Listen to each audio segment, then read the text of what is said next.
Chachamim, ils ont donné beaucoup de titres à la fête de Pessah.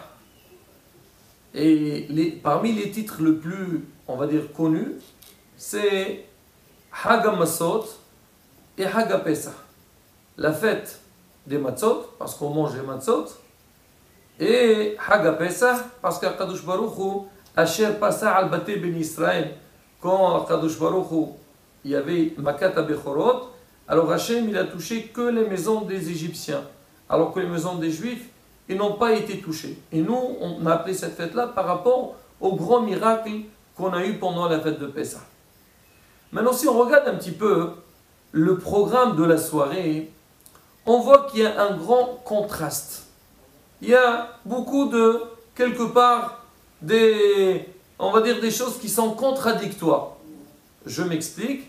Par exemple, nous, le soir de Pessah, pour commémorer, pour célébrer la grande victoire, la célébration de la fête, qu'est-ce qu'on nous demande de faire? C'est marqué, il faut s'accouder. Par exemple, quand on va manger la massa, il faut s'accouder. Alors pourquoi on s'accoude? Parce que s'accouder, c'est un signe de liberté. Alors quand on boit le vin, alors il faut aussi s'accouder. Pourquoi? Parce que c'est un signe de liberté. Et chaque fois, on dit Arba Kosot, chez le Géoula, boire les 4 verres de délivrance. Donc si on voit un petit peu donc, ces actions-là, comment on boit le vin, la matzah et tout, donc ça nous donne une impression que ce soir, c'est un soir dans lequel on doit commémorer toutes les choses de liberté et de joie. Par ailleurs, on voit que Hachamim, ils demandent aussi des choses qui sont complètement contradictoires. Par exemple, on nous dit de manger le maror. Pourquoi on mange le maror? Parce que les Égyptiens, ils ont rendu amère la vie des Juifs en Égypte. Alors nous, en souvenir de cette amertume-là, de l'esclavage, on doit manger le maror le soir de Pessah. Et c'est pas seulement ça. Même que Behemet, on nous a demandé de manger la massa en s'accoudant, mais quand on mange le maror, on dit qu'il ne faut pas s'accouder. Parce que ce n'est pas le moment de rappeler la victoire et la liberté. Et aussi on mange le karpas. Alors, le karpas, on dit c'est quoi? C'est les mots perch, samer. Si on découpe le mot karpas, ça fait quoi? C'est un rappel. Samer, c'est 60. Alors on dit shishim ribo. 600 000 juifs, parech, c'est difficilement. 600 000 juifs, ils ont travaillé durement. Alors nous, on doit commencer ça pour faire un rappel de l'esclavage. On dit on doit aussi tromper. Donc on a le maror et tout dans la haroset. Pourquoi la haroset? On dit ça rappelle la boue, donc le travail, l'esclavage d'Égypte. Maintenant, bébé, la question qui se pose. Alors maintenant, il faut comprendre. Là, l'enfant, vraiment, il peut se poser des questions. Comment ça se fait? Une fois accoudé, une fois pas accoudé. Alors il faut se décider. Est-ce que ce soir, c'est une soirée de liberté ou c'est une soirée de rappel d'esclavage? Moreno Arav, Rabbi Ovadia Yosef, Zecher Sadiq Kadosh Bracha, dans sa Agada Hazor Ovadia, alors il traite ce point. Alors il dit, pour comprendre un petit peu cette idée et pourquoi il y a cette contradiction le soir de Pessah, il raconte une histoire, très belle histoire.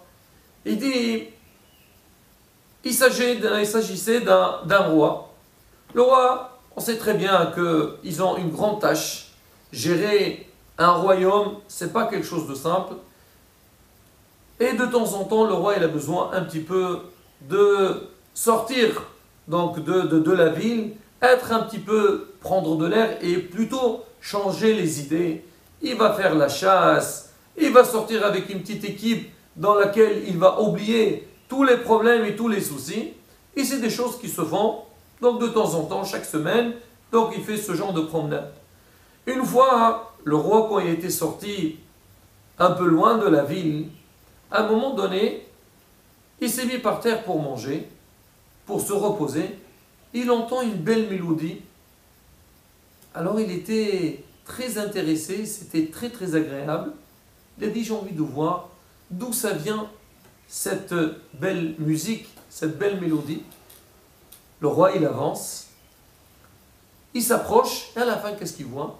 Il voit un berger assis par terre, son troupeau pas loin de lui, et il avait sa flûte, il commençait à faire donc des belles mélodies, et comme on dit, il se promenait dans ses pensées.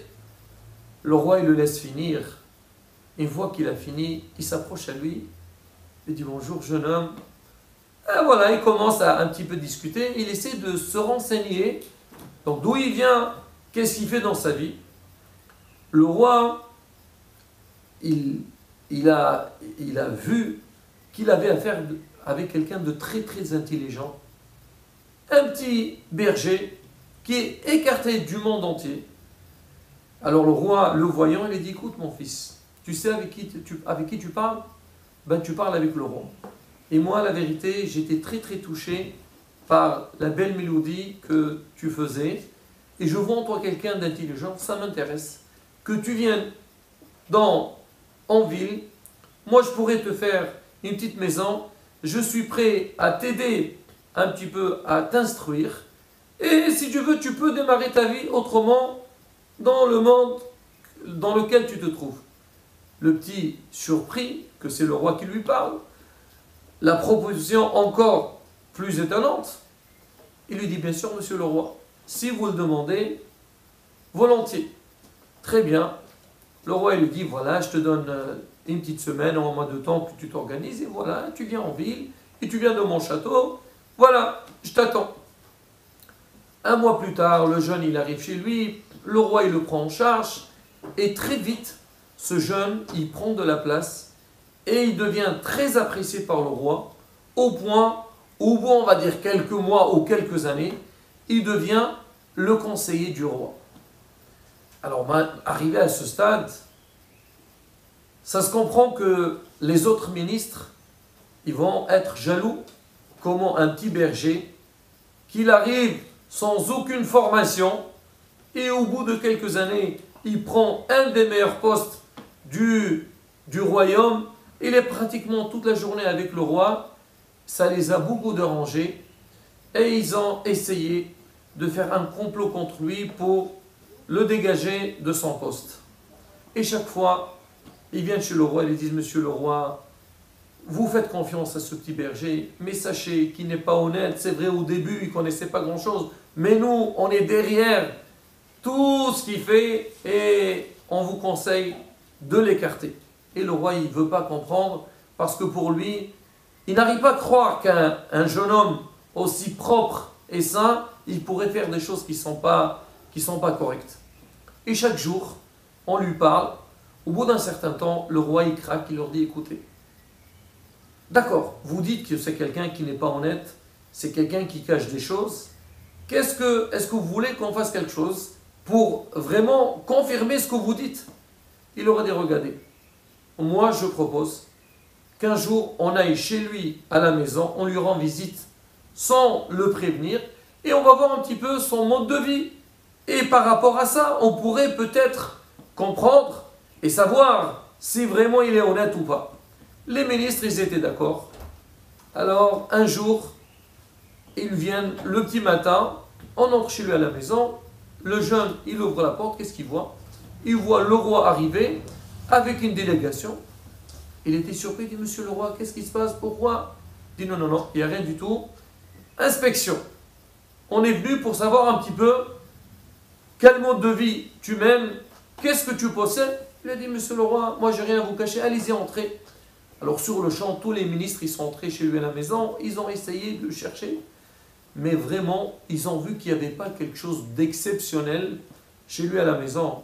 Mais à un moment donné, ils arrivent à côté d'une porte, il essaye d'entrer, mais la porte, elle était fermée. Alors ils ont dit au jeune, il dit, écoutez, on voudrait voir ce que vous avez dans cette chambre-là. Et là, le berger, il s'oppose. Il leur dit non. Vous êtes venu en surprise. Vous avez voulu voir ce que je possède, vous avez tout vu. Vous n'avez rien à voir dans cette chambre-là. Et il disait justement, c'est ici qu'il y a, tu caches tout ici, et nous on veut entrer et voir ce que tu as à l'intérieur. Le roi, il donne un ordre, écoute, tu leur ouvres la porte. On ne peut pas refuser le roi. Il prend la clé, il ouvre la porte, et on entre à l'intérieur. Qu'est-ce qu'on voit? On voit vraiment une chambre toute vide, noire. On dit, qu'est-ce qu'il y a ici? Alors on essaye de mettre de la lumière, on essaie de voir qu'est-ce qu'on voit. On voit qu'effectivement dans la chambre il n'y avait rien du tout, mais par terre il y avait une flûte, un sacoche de berger et l'habit du berger.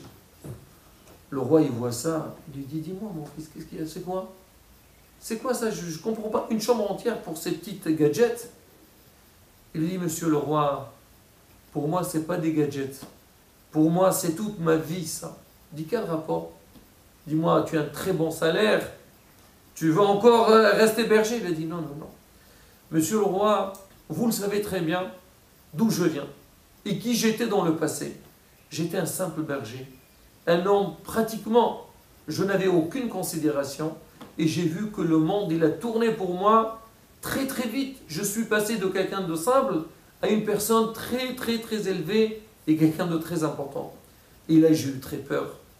J'ai dit j'ai peur que mon Yitzhara, il va m'avoir, il va me perturber, il va me troubler et je pourrais me tromper en moi-même.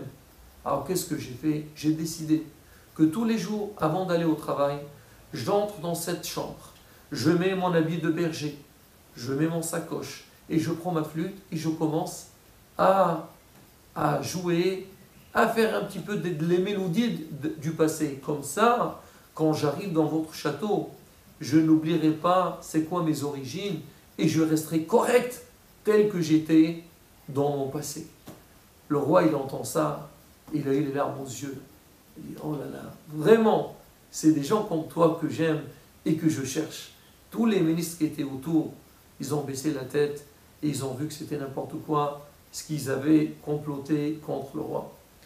Moreno Arav Rabbi Yosef, Zecher Sadir Kadosh Lebracha, il dit exactement ça. C'est le message de la fête de Pessah. C'est vrai que dans la fête de Pessah, on a besoin de faire, on va dire, de certaines choses avec lesquelles on va commémorer la libération du peuple d'Israël. On va commémorer tout l'amour qu'Hachem nous a donné et comment il a fait de nous un peuple élu et un peuple supérieur. Mais derrière, il nous dit faites attention. Parce que l'homme, quand des fois il réussit dans sa vie, des fois il oublie. Et il oublie les autres. Alors il entre dans un autre monde qu'il pense qu'à soi-même. On lui dit faites attention. N'oubliez pas où vous étiez. Vous étiez en esclavage en Égypte. Rappelez-vous de ça. Ça ne veut pas dire qu'il faut avoir toujours dans la tête le Hazve Shalom on ne doit pas te rabaisser, pas du tout. Il faut toujours avoir du courage. Il faut toujours avoir de l'espoir dans sa vie. Mais derrière ça, il faut savoir, même si tu réussis, même si tu avances, ne pas oublier tes origines. Et aussi, penser à tous ceux qui sont dans des situations difficiles. Et le Rav dit justement, c'est ça tout le Inyan de Pessah. Le Inyan de Pessah, c'est un rappel du passé et avoir de l'espoir vers l'avenir. Il ressent que Bezat Hashem, à travers cette fête de Pessah, que Baruch Hashem, on a eu des Nissim Viniflaot, on est passé d'un état très bas à un état très élevé. Bezat Hashem, on continuera dans le bon chemin d'Akadosh Baruch Hu et qu'on soit Zoché, Biat Mashiach Setkenu B'mera B'yameinu et la reconstruction du Beit HaMikdash très prochainement. Amen. Keni Yarasson.